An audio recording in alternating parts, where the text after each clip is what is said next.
जैसे अभी थोड़ा सा मैं चाहूँगा कि हम हनुमान जी के ऊपर बात करें।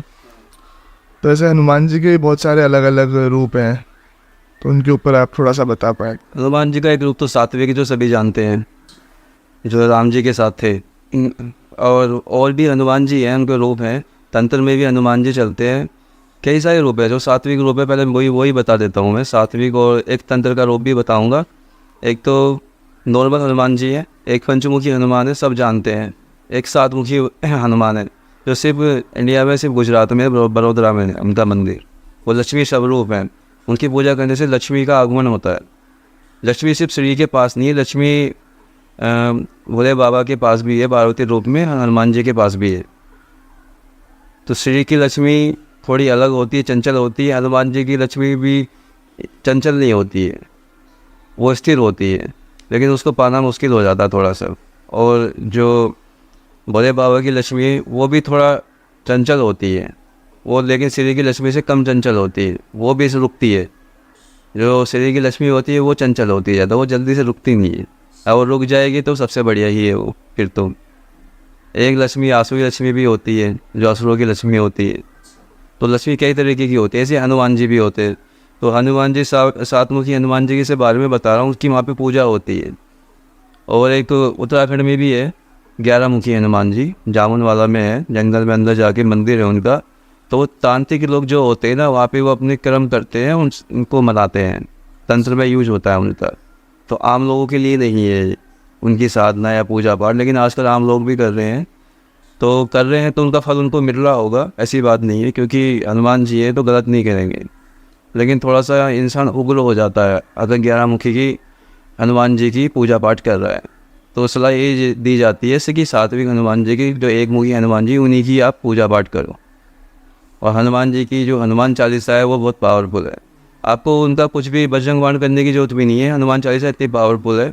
बस लोगों को उसका सिद्ध करना नहीं आ रहा, उसको बोलना नहीं आ रहा है।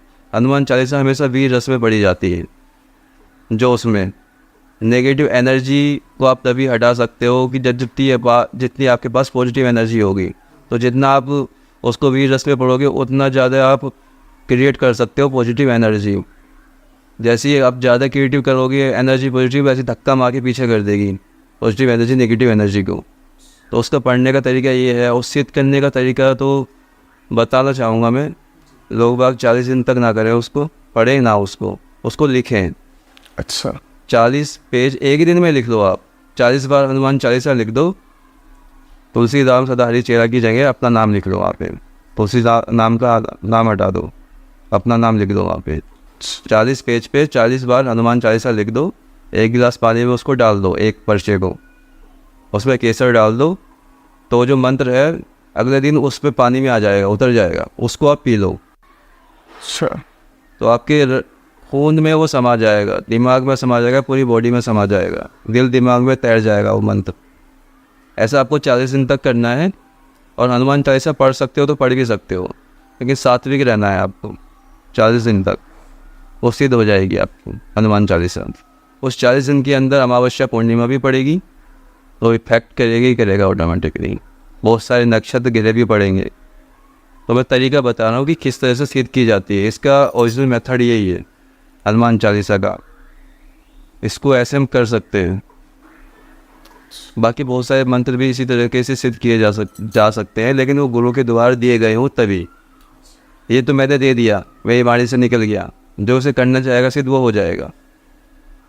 अपनी मर्जी से करना चाहेगा तो नहीं। अब जैसे मेरा नाम है कि उनकी आज्ञा है, उन्होंने हमसे पॉडकास्ट में बोला था और मैं इसको सिद्ध करना चाहता हूँ, तो वो सिद्ध हो जाएगा। अब कोई अपनी मर्जी से करेगा तो नहीं होगा ऐसा, क्योंकि पीछे शक्ति लगती है, आदेश लगता है ना। आदेश का मतलब समझ रहे हो आप? एक तो आदेश होता है, वो नमस्कार होता है। एक आदेश का मतलब होता है आज्ञा, हुक्म देना किसी को। तो दोनों का अलग अलग मतलब होता है।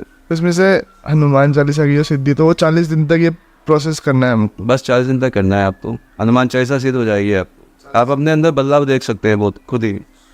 बदलाव तो आपको 5 दिन में दिख जाएगा। 40 दिन तक हमें वो लिखना है? लिख के आप एक दिन में रख लो, लेकिन 40 दिन तक वो क्रिया करनी है। ठीक है। एक दिन में लिख पाओगे तो लिख लो आप, एक तो 2 से 3 दिन में लिख भी सकते हो। रोज 5-5 लिख लो, ऐसे करके लिख लो। जैसे गायत्री मंत्र की सिद्धि होती है लिखने से, ये पता है आपको? गायत्री मंत्र को आप जितना लिखोगे ना उसकी उतनी शुद्धि होगी और वो सिद्ध होता रहेगा। और उसको लिख के आप परवाह कर दो जल में, जितना आप लिखोगे जो भी मनोकामना होगी आपकी पूरी होती रहेगी। इतने पावरफुल है गायत्री मंत्र। ऐसी हनुमान चालीसा है। तरीका पता होना चाहिए लोगों को तो बहुत कुछ हो सकता है। हमारे मंत्र शास्त्र में इतनी अच्छे अच्छे मंत्र हैं कि हम उनसे पता नहीं क्या क्या कर सकते हैं।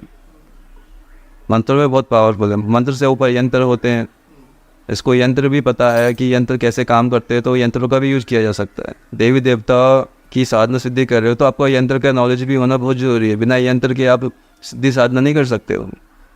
मूर्ति के सामने बैठ के कोई साधना नहीं कर सकते हो।